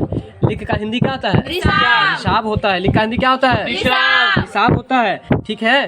तो यूनियन कार्बाइड फैक्ट्री में किस गैस का रिसाव हुआ था, तो देखिए याद रखिएगा किस गैस का रिसाव हुआ था, हाँ, मिथाइल आइसोसाइनाइड का, मिथाइल आइसोसाइनाइड, बिल्कुल मिथाइल आइसोसाइनाइड का रिसाव हुआ था, ठीक है। तो अब ये समझ में आ गया होगा कि 3 दिसंबर 1984 ईस्वी को 3 दिसंबर 1984 ईस्वी को जो घटना हुई है, ठीक है, किस फैक्ट्री में हुई है? यूनियन कार्बाइड फैक्ट्री में। यूनियन कार्बाइड फैक्ट्री में तो किस गैस का रिसाव हुआ था बताइए? मिथाइल आइसोसाइनाइड का। तो ये जो मिथाइल आइसोसाइनाइड है इसको शॉर्ट में हम लोग MIC भी इसको बोल सकते हैं, MIC भी बोल सकते हैं, ठीक है। तो याद रखिएगा 3 दिसंबर 1984 ईस्वी को भोपाल के यूनियन कार्बाइड फैक्ट्री में किस गैस का रिसाव हुआ था? मिथाइल आइसोसाइनाइड का, ठीक है। तो अब ये समझिए कि इस फैक्ट्री में जो रिसाव हुआ था, लीक हुआ था, तो समझिए कि देखिए 4 गो दिशा होता है ना, 4 दिशा में आप एक दिशा में मशीन को रख दीजिए, मतलब फैक्ट्री में मशीन सब रहता है ना, आप ऐसा सोच लीजिए। देखिए हम भयंकर ट्रिक बताने जा रहे हैं कि कभी गलती नहीं कीजिएगा आप लोग। 4 दिशा में, एक दिशा में आप, मतलब 4 दिशा होता है ना, पूर्व, पश्चिम, उत्तर, दक्षिण, तो एक दिशा में आप मशीन को रख दीजिए। बचा कितना दिशा? 3 दिशा। तो अगर फैक्ट्री में जिस जगह से लीक होगा, जिस मशीन की जगह से, वहां के बाद व्यक्ति अगर भागेंगे तो किस दिशा में भागेंगे? 3 दिशा में भागेंगे। एक दिशा में मशीन रखा हुआ है तो 3 दिशा में भागेंगे, इसलिए 3 दिसंबर। 3 दिशा में भागेंगे इसलिए 3 दिसंबर और 1984। अब यहाँ बच्चे फंसते क्या है? 1784, 1884, 1984 अगर दे दिया तो बच्चे फंस जाते हैं। तो देखिए याद रखिएगा कि 3 दिसंबर तो याद हो गया ना कि 3 दिस भागेगा, 3 दिस भागेगा तो 3 दिसंबर। और देखिए जब गैस का हिसाब होगा तो एनी से ओनी भागेगा ना, ओनी भागेगा ना, और एनी से ओनी कहने का मतलब इधर से उधर भागेगा ना। तो इसको मैथिली में हम लोग क्या बोलते हैं? एनी ओनी। तो एनी ओनी से याद कर लीजिए आप लोग 19, है ना। एनी ओनी से याद कर लीजिए 19, इसलिए याद कर लीजिए 3 दिसंबर 1984 ईस्वी को यह घटना हुई थी। और कौन सी घटना हुई थी बताइए? भोपाल त्रासदी गैस। ये घटना हुई थी भोपाल त्रासदी गैस भी कह सकते हैं, या यूनियन कार्बाइड फैक्ट्री में मिथाइल आइसोसाइनाइड अर्थात MIC गैस का रिसाव हुआ था। कहाँ पर हुआ था? भोपाल किस राज्य की राजधानी है? मध्य प्रदेश की राजधानी है। बात को समझ में आया कि नहीं आया ये बताइए? समझ में आ गया? चलिए चलते हैं अगले प्रश्न पर। अब जो आपका अगला प्रश्न है, मिनी माता रोग जो होता है वो आपको क्या चीज से होता था? पारायुक्त जल से होता है। मिनी माता रोग जो होता है वो क्या चीज से होता है? पारायुक्त जल से होता है, ठीक है। मिनी माता रोग क्या चीज से होता है? तो इस चीज को भी हम लोग कैसे याद रखेंगे बताते हैं। देखिए मिनी माता है, ठीक है, मिनी माता रोग जो होता है ना वो पारायुक्त जल से होता है। बात समझ में आ रहा है? तो यहाँ जो प्रश्न है ना इसको आप लोग याद रखेंगे, ठीक है। मिनी माता रोग जो है ये आपको पारायुक्त जल से होता है। मतलब ये समझ लीजिए पारायुक्त का मतलब क्या होता है? मतलब जिस जल में पारा की मात्रा हो, जिस जल में पारा की मात्रा हो तो उससे आपको मिनी माता रोग होता है। अगर नहीं याद रहे तो ऐसे समझिए, देखिए मिनी को याद कर लीजिए मीना। अब मीना नाम की कोई लड़की है और उसके माता को रोग हो गया है, तो आप गांव घर में आम भाषा में सुनते होंगे कि फलाने आदमी को ना, फलाने आदमी के बाप को, फलाने आदमी को माँ को पारा उठा करके पटक दिया। ऐसे सुनते कि नहीं सुनते हैं? साढ़ा उठा करके पटक दिया। तो लोग अब कुछ दिन के बाद लोग मिलेगा उससे, क्या कि फलाना आदमी को देख नहीं रहे हैं, मीना के माता को देखने रहे बहुत दिन से, तो क्या बताए मीना के माता को तो पारा उठा के पटक दिया। बात समझ में आ रहा है? उसी समय से वो रोगी बन गई है। क्या बोलेंगे?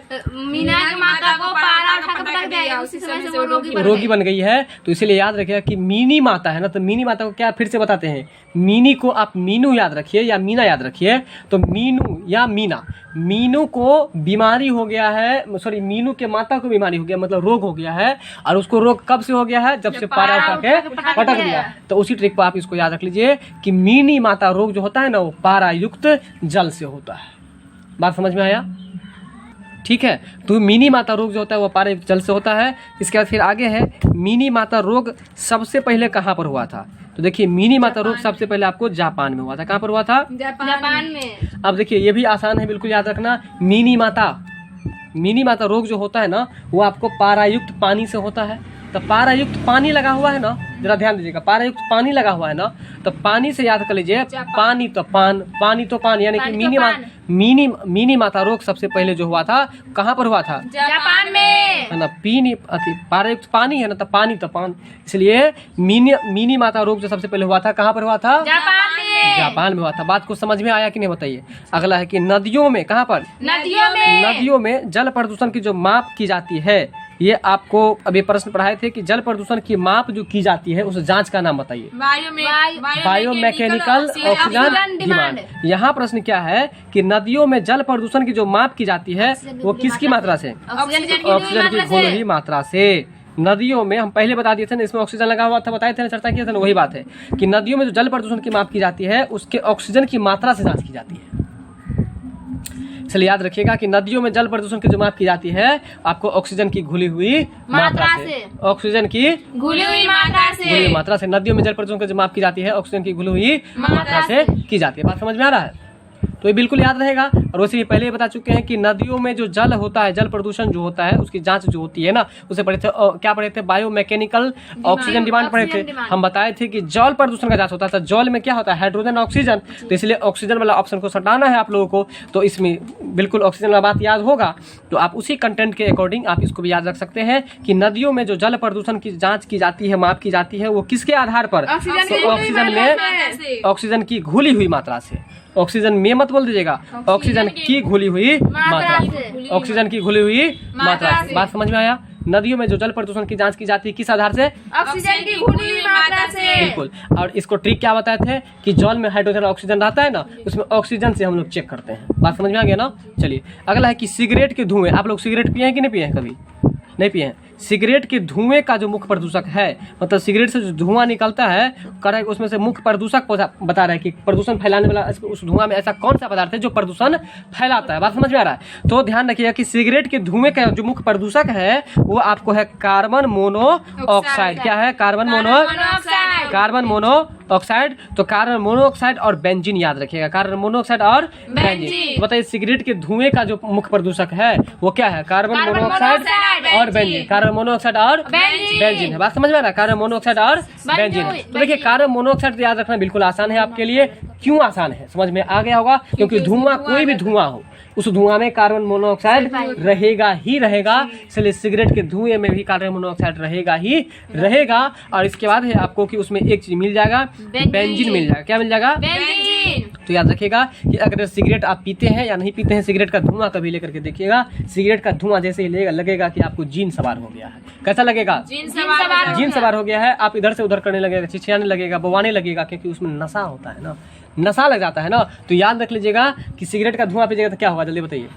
कार्बन बेंजीन, इसमें मतलब उसमें जीन सवार हो जाएगा, ऐसा महसूस करता है। जीन से याद कर लीजिए बेंजीन। तो बताइए कि कार्बन ये सिगरेट के धुएं में क्या सब होता है? कार्बन मोनोऑक्साइड और बेंजीन। हाँ, तो अगर यहाँ जो प्रश्न आपका है कि सिगरेट के धुएं का मुख्य प्रदूषक क्या है, तो कार्बन मोनोऑक्साइड और धुआं, कार्बन मोनोऑक्साइड और धुआं, सॉरी बेंजीन। बिल्कुल, सिगरेट के धुआं का मुख्य प्रदूषक क्या है? कार्बन मोनोऑक्साइड और बेंजीन। चलिए अब आपका अगला प्रश्न है केंद्रीय प्रदूषण नियंत्रण बोर्ड। क्या है? केंद्रीय प्रदूषण नियंत्रण बोर्ड। तो बेंजीन का C6H6, ठीक है। तो केंद्रीय प्रदूषण नियंत्रण बोर्ड जो है ना, केंद्रीय प्रदूषण, देखिए केंद्रीय वाला जितना भी प्रश्न में आए आप उसका अधिकतर आंसर क्या मानिएगा पता है? दिल्ली मानिएगा। केंद्रीय अगर लगा हो क्वेश्चन में तो उसका अधिकतर आंसर क्या मानिएगा? दिल्ली। अगर नहीं पता हो तो उसका आंसर दिल्ली, आंख को बंद करके सटा देना है आप लोगों को, ठीक है। केंद्रीय प्रदूषण नियंत्रण बोर्ड बताइएगा। केंद्रीय प्रदूषण नियंत्रण बोर्ड। केंद्रीय प्रदूषण नियंत्रण बोर्ड कहाँ पर है? दिल्ली में है केंद्रीय प्रदूषण। वैसे भी अभी फिलहाल में दिल्ली में प्रदूषण बहुत ज्यादा था, ये आप सुने थे 1 साल या 1.5 साल पहले की बात बता रहे हैं आपको। तो याद रखिए कि केंद्र में जो प्रदूषण का नियंत्रण बोर्ड है कहाँ पर है? दिल्ली में है। यानी कि केंद्रीय प्रदूषण नियंत्रण बोर्ड कहाँ पर है? दिल्ली में। दिल्ली। हाँ, दूसरा ट्रिक क्या बताया आपको? केंद्र लगा हुआ रहे, आप अधिकतर आंसर में आप दिल्ली मार दीजिएगा। वैसे प्रदूषण सबसे ज्यादा कहाँ पर फिलहाल में फैला हुआ था? दिल्ली में। इसलिए केंद्रीय नियंत्रण बोर्ड की जो केंद्रीय नियंत्रण बोर्ड जो है ना, ये कहाँ पर है आपको? दिल्ली में। ट्रिक समझे? पहला ट्रिक बताइए कि अगर कुछ भी नहीं याद रहे आपको, केंद्रीय लगा हो क्वेश्चन में, आप दिल्ली मार दीजिएगा। दूसरा ट्रिक ये बताएं कि फिलहाल में प्रदूषण बहुत ज्यादा फैला हुआ था कहाँ पर? दिल्ली में। और दिल्ली से लोग भाग भाग करके अपने अपने राज्य में आ रहे थे, ठीक है। तो याद रखिएगा केंद्रीय प्रदूषण नियंत्रण बोर्ड जो है आपको दिल्ली में है। कहाँ पर है? दिल्ली में। अगला है जल संरक्षण। जल संरक्षण का मतलब समझिए। जल संरक्षण का मतलब होता है जल को संरक्षण, बिल्कुल, जल को सुरक्षित रखना, उसी को जल संरक्षण कहते हैं। और प्रदूषण नियंत्रण अधिनियम, जल संरक्षण एवं प्रदूषण नियंत्रण अधिनियम कब बना बताइए? तो जल संरक्षण और प्रदूषण नियंत्रण अधिनियम जो 1974 ईस्वी बना। कब बना? 1974 ईस्वी में। जल संरक्षण एवं प्रदूषण नियंत्रण अधिनियम कब बना है? 1974 ईस्वी में। 1974 ईस्वी में बना है। चलिए, तो यहाँ पर आप लोग इसको याद रख लीजिएगा। ये जो ईस्वी वाला प्रश्न है ये आपको फॉरगेटिंग कुछ ज़्यादा ही होता रहता है, मतलब कि आप भूलते रहते हैं। तो ऐसे प्रश्न को आप जो है ना रटते रहिएगा, ठीक है, देखते रहिएगा। तो जल संरक्षण है और प्रदूषण नियंत्रण अधिनियम है, याद रखिएगा। जल संरक्षण एवं प्रदूषण नियंत्रण अधिनियम, बोलिए। जल संरक्षण एवं प्रदूषण नियंत्रण अधिनियम ये कब बना? 1974 ये आपको 1974 ईस्वी में बना है। कब बना है? 1974 ईस्वी में। जल संरक्षण एवं प्रदूषण अधिनियम जो है ये आपको 1974 ईस्वी में बना है। आगे है आपको, वैसे भी देखिए अगर जल संरक्षण की अगर बात करें ना तो जल को संरक्षण का मतलब होता है उसको सुरक्षा करना। तो जल के बारे में आपको पता है कि अभी के समय में चारों दिशाओं में जल की कमी हो गई थी, हुई थी ना। तो इसलिए हमें यह कोशिश रखना चाहिए कि चारों दिशाओं के लोगों को, पूर्व पश्चिम या उत्तर दक्षिण के लोगों को, कि जल को हम किस तरह से संरक्षित कर सकते हैं, कैसे सुरक्षित कर सकते हैं। ठीक है, तो इसलिए बस 4 वाला ऑप्शन से थोड़ा सा याद हम आपको ट्रिक बता दे रहे हैं कि जल संरक्षण करेंगे तो हम चारों तरफ के लोगों को कहेंगे कि इस तरह से जल को आप सुरक्षित रखिए, तब जाकर के जल सुरक्षित रहेगा। नहीं तो जल के लिए तंगी जो आ गई थी वो तंगी आने का फिर संभावना बन सकता है। तो बताइए कि जल संरक्षण एवं प्रदूषण नियंत्रण अधिनियम जो है वो कब बना? 1974 ईस्वी में बना। फिर है आगे है आपको वाहनों में, वाहन मतलब क्या होता है? गाड़ी है ना, व्हीकल्स जिसको कहते हैं। वाहनों से निकलने वाला जो धुआं होता है उस धुआं में क्या पाया जाता है? हम बताए थे कि धुआं कोई भी हो उसमें क्या पाया जाएगा? Carbon monoxide. और ये भी आपको चर्चा किए थे हम कि जितना भी डीजल और पेट्रोल से चलने वाला गाड़ी है उसमें क्या निकलता है? तो अब बताइए कि शीशा से प्रभावित होने वाला अंग कौन सा है? तंत्रिका तंत्र और उदर। ठीक है, तो बाहर से निकलने वाला धुआं होता है उसमें कार्बन मोनोऑक्साइड होता है। हम पहले बता दें धुआं कोई भी हो उसमें कार्बन मोनोऑक्साइड होगा ही होगा, लेकिन डीजल और पेट्रोल से चलने वाला जो गाड़ी है उसमें एक नया मिल जाएगा। और क्या मिल जाएगा? शीशा। याद रखिएगा। ठीक है, वैसे भी डीजल पेट्रोल से चलने वाला गाड़ी जितना भी होता है उसके साइड में सारी मिरर लगी होती है ना, शीशा लगी हुई होती है ना, बस उससे भी याद रख लीजिए कि वाहनों से निकलने वाले धुआं होते हैं ना, उस धुआं में क्या रहता है? शीशा। तो शीशा होता है। बात समझ में ना? कार्बन मोनोऑक्साइड होता है। क्या होता है? कार्बन मोनोऑक्साइड और शीशा होता है। कार्बन मोनोऑक्साइड और शीशा होता है। तो बताइए कि जल संरक्षण और प्रदूषण नियंत्रण अधिनियम कब बना? 1974 ईस्वी में। 1974 में। और वाहन से निकलने वाले धुएं में क्या से पाया जाता है? कार्बन मोनोऑक्साइड और शीशा। चलिए अब अगला जो प्रश्न है, कारखानों से निकलने वाला धुआं में मुख्य रूप से क्या पाया जाता है? अब ये नया प्रश्न एक उभर करके आया है। ये कारखाना से जो धुआं निकलता है ना, अभी आपको बताए थे कि देखिए कोई भी प्रकार का धुआं है उसमें कार्बन मोनोऑक्साइड होगा। तो ये बिल्कुल सही है कि कार्बन मोनोऑक्साइड उसमें भी होगा, नहीं होगा सो बात नहीं है। लेकिन कारखाने से जो धुआं निकलेगा ना उसमें क से याद रखिएगा, का से कारखाना, का से कार्बन डाइऑक्साइड। यहाँ पर जरा समझिए प्रश्न को, इसमें कह रहा है मुख्य रूप से उस धुआं में कार्बन मोनोऑक्साइड होगा, ये बिल्कुल सही है। लेकिन कारखाने से जो धुआं निकलेगा उसे मुख्य रूप से अगर कहे, मेनली कहे मतलब मुख्य रूप से कहे तो मुख्य रूप से क्या निकलेगा? का से कारखाना तो का से कार्बन डाइऑक्साइड, का से कारखाना तो का से कार्बन डाइऑक्साइड। तो बताइए कि कारखाना से निकलने वाला जो धुआं होता है उसमें मुख्य रूप से क्या पाया जाएगा? Carbon dioxide. बिल्कुल, कारखाना से निकलने वाला धुआं होगा उसमें मुख्य रूप से क्या पाया जाएगा? Carbon dioxide gas. Carbon dioxide gas. Carbon dioxide gas. बात याद रहेगा कि नहीं? कारखाना से निकलने वाले धुआं मुख्य रूप से क्या पाया जाएगा? Carbon dioxide gas. अगला है अम्ल वर्षा। कौन वर्षा है? अम्ल वर्षा जो मिश्रण है, अम्ल वर्षा जो मिश्रण है, इसी के बारे में हम चर्चा किए थे ना क्लास के स्टार्टिंग में। अम्ल वर्षा जो होता है ना, एसिड रेन जिसको अंग्रेजी में कहा जाता है। अम्ल वर्षा एक मिश्रण है किसका? तो सल्फर डाइऑक्साइड का और नाइट्रोजन ऑक्साइड का। बताइए किस सबका? सल्फर डाइऑक्साइड का और नाइट्रोजन ऑक्साइड का। बिल्कुल, अम्ल वर्षा में सल्फर डाइऑक्साइड और नाइट्रोजन ऑक्साइड होता है। क्या सब होता है? सल्फर डाइऑक्साइड और नाइट्रोजन ऑक्साइड होता है। सल्फर डाइऑक्साइड और नाइट्रोजन ऑक्साइड होता है। बिल्कुल, सल्फर डाइऑक्साइड और नाइट्रोजन डाइऑक्साइड होता है। बात को समझ में आ रहा है? अम्लीय वर्षा में क्या सब होता है बताइए? सल्फर डाइऑक्साइड और नाइट्रोजन डाइऑक्साइड। सल्फर डाइऑक्साइड और नाइट्रोजन डाइऑक्साइड। सल्फर डाइऑक्साइड और नाइट्रोजन डाइऑक्साइड। बिल्कुल, सॉरी नाइट्रोजन डाइऑक्साइड मत बोलिए क्योंकि डाई का मतलब 2 होता है ना, सीधे नाइट्रोजन ऑक्साइड ही याद रखिएगा। ठीक है, तो अम्ल वर्षा जो होता है ना, अम्ल वर्षा में आपको क्या क्या चीज का मिश्रण होता है? सल्फर डाइऑक्साइड यानी कि SO2 और नाइट्रोजन ऑक्साइड। तो ये जो अम्ल वर्षा है ना उसका कारण आपको सल्फर डाइऑक्साइड यानी कि SO2 भी इसको हम कह सकते हैं। इसका बाद आपको NO से होगा आपको नाइट्रोजन ऑक्साइड। देखिए इसमें डाइऑक्साइड नहीं लगा सकते, अगर डाइऑक्साइड लगाना होता तो यहाँ पर NO2 हो जाता। ठीक है, तो आप इसको याद रखेंगे कि अम्ल वर्षा का 2 कारण है, सल्फर डाइऑक्साइड बोलेंगे जरा, सल्फर डाइऑक्साइड और नाइट्रोजन ऑक्साइड। सल्फर डाइऑक्साइड और नाइट्रोजन ऑक्साइड। ठीक है, तो ये चीज याद रखिएगा। इसके आगे है अम्ल वर्षा के रूप में पृथ्वी पर गिरते हैं, यानी कि अम्ल वर्षा जो होता है ना तो पृथ्वी पर जो गिरता है वो क्या सब गिरता है? देखिए आप वर्षा कब पसंद करेंगे पहले ये बताइए हमको, डे में कि नाइट में? नाइट में, बिल्कुल सही बात बताए। सेलेनाइट से याद रख लीजिएगा नाइट्रोजन ऑक्साइड, तो ये भी याद हो जाएगा। एक हो गया सल्फर डाइऑक्साइड। सल्फर डाइऑक्साइड का मतलब भी आपको हम बता देते हैं, इसका संकेत SO2 होता है, ठीक है ना। इसके बाद जो है अम्ल वर्षा, वर्षा जो होता है ना, तो वर्षा के टाइम में क्या होता है आपको देखिएगा, जब गर्मी बहुत ज़्यादा रहता है तो गर्मी में जीव जंतु सब इधर से उधर जो है ना फड़फड़ाता रहता है, पानी के लिए तरसता रहता है, ठीक है। तो इसलिए यहाँ पर याद रखिएगा सल्फर डाइऑक्साइड, फड़फड़ाएगा तो सल्फर डाइऑक्साइड। और दूसरा में कि वर्षा अच्छा दिन में रात में होता है वही अच्छा, तो नाइट रात का अंग्रेजी क्या होता है, अंग्रेजी में नाइट होता है, इसलिए नाइट्रोजन ऑक्साइड। नाइट्रोजन डाइऑक्साइड नहीं, ओनली नाइट्रोजन ऑक्साइड। आगे जो है फिर आगे है कि अम्ल वर्षा के रूप में पृथ्वी पर जो गिरते हैं वो क्या गिरते हैं, तो देखिए पृथ्वी पर गिरते हैं सल्फर से याद रख लीजिएगा सल्फ्यूरिक ऑक्साइड, और नाइट्रोजन ऑक्साइड था ना तो उससे याद कर लीजिएगा नाइट्रिक अम्ल। बताइए कि पृथ्वी पर जो गिरते हैं अम्ल वर्षा में क्या सब गिरते हैं, सल्फर डाइऑक्साइड, सल्फ्यूरिक अम्ल, बोले सल्फ्यूरिक अम्ल, सल्फ्यूरिक अम्ल, सल्फर डाइऑक्साइड उसमें था ना, इसमें उसी को जोड़ करके कर लीजिए सल्फ्यूरिक अम्ल। सल्फ्यूरिक अम्ल। और दूसरा जो हो जाएगा आपको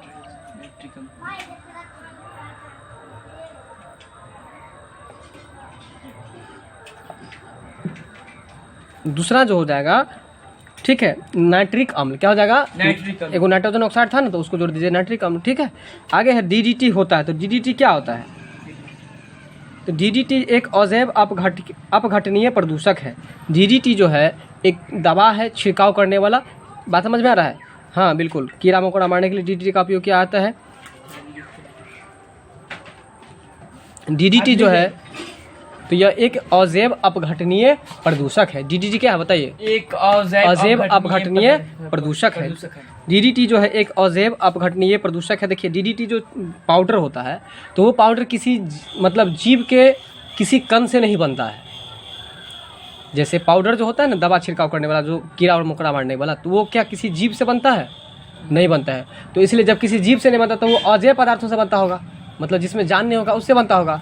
इसलिए आप याद रखिए कि यह जो है ना एक अजैव अपघटनीय पदार्थ है। वो क्या है, अजैव अपघटनीय प्रदूषक है। इसके बाद आगे है कि संगमरमर में निर्मित ऐतिहासिक इमारतों को हानि पहुंचाता है, मतलब संगमरमर से निर्मित है। कहने का मतलब जैसे इसकी बात करें, वो जो आगरा में ताजमहल है, तो आगरा का ताजमहल क्या चीज़ से बना है बताइए, संगमरमर से। उस संगमरमर का कलर जो है ना अब क्या होता जा रहा है, थोड़ा सा काला होता जा रहा है, और काला होने का कारण क्या है, सल्फर डाइऑक्साइड है। क्या है, सल्फर डाइऑक्साइड है, सल्फर डाइऑक्साइड है, याद रखिएगा।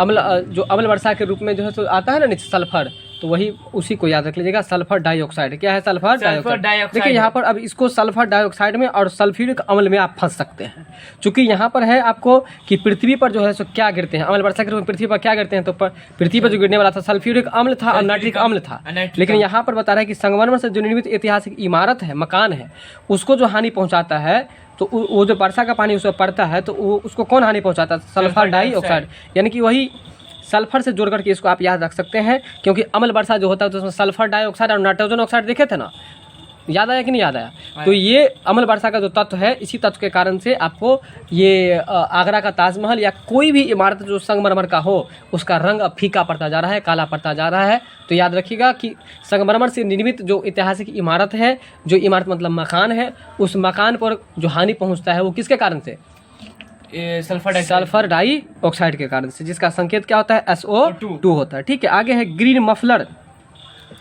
ग्रीन मफलर जो है वो किससे संबंधित है, ठीक है, तो ग्रीन मफलर जो है यह आपको ध्वनि प्रदूषण से संबंधित, किससे संबंधित है, ध्वनि प्रदूषण से संबंधित है। ग्रीन मफलर जो है वो ध्वनि प्रदूषण से संबंधित है। आप ऐसा समझ लीजिए मफलर लगा हुआ है ना, तो मफलर मतलब क्या होता है, गुलबंद होता है। गुलबंद का मतलब होता है जो आप ठंडी के समय में बांधते हैं, तो देखिए उस समय में खूब ध्वनि उनी लगा रहता है, और ध्वनि उनी का बात याद नहीं रहे तो बस इतना समझिए कि मफलर हम मफलर में कान बांधते हैं जब, हाँ ये बात बिल्कुल सही है, इसको भी याद रख सकते हैं कि जब खूब ध्वनि लगता है, ठंडा के महीना में खूब ध्वनि लगता है, खूब कुहासा लगता है, जिसको हम ध्वनि बोलते हैं, कुहासा को हम लोग क्या बोलते हैं, ध्वनि बोलते हैं। तो जब ध्वनि खूब लग जाता है तो हम लोग मफलर से बांध लेते हैं ताकि हम ठंडा से सुरक्षित रह सके। तो इसलिए याद रखिएगा कि ग्रीन मफलर किससे संबंधित है, तो ध्वनि प्रदूषण से संबंधित है। ठीक है, आगे है कि चावल के खेतों से निकलने वाला जो प्रदूषक होता है, चावल के खेतों से जो निकलने वाला प्रदूषक होता है उसका क्या नाम है, तो देखिए चावल का खेती कभी आप करते हुए किसी किसान को देखे होगा कि चावल का जो फसल होता है उसका मिट्टी जो होता है वो कैसा रहता है, उसमें हमेशा पानी रहता है, गीला रहता है। तो याद रखिएगा गीला मतलब दलदली, और दलदली भूमि जो भी है उसमें से आपको एक गैस निकलता है जिसका नाम है आपको मीथेन, जिसको हम संकेत के रूप में जानते हैं 4 के CH4 CH4। तो याद रखिए कि दलदली क्षेत्रों में कौन सा गैस पाया जाता है? CH4 पाया जाता है। तो चावल के खेतों से निकलने वाला जो प्रदूषक है वो कौन सा है? मीथेन, जिसको संकेत के रूप में हम क्या जानते हैं? CH4। ठीक है, वीडियो अच्छी लगी हो तो लाइक शेयर सब्सक्राइब जरूर कीजिएगा। मिलते हैं अगली वीडियो में, तब तक के लिए बहुत बहुत धन्यवाद।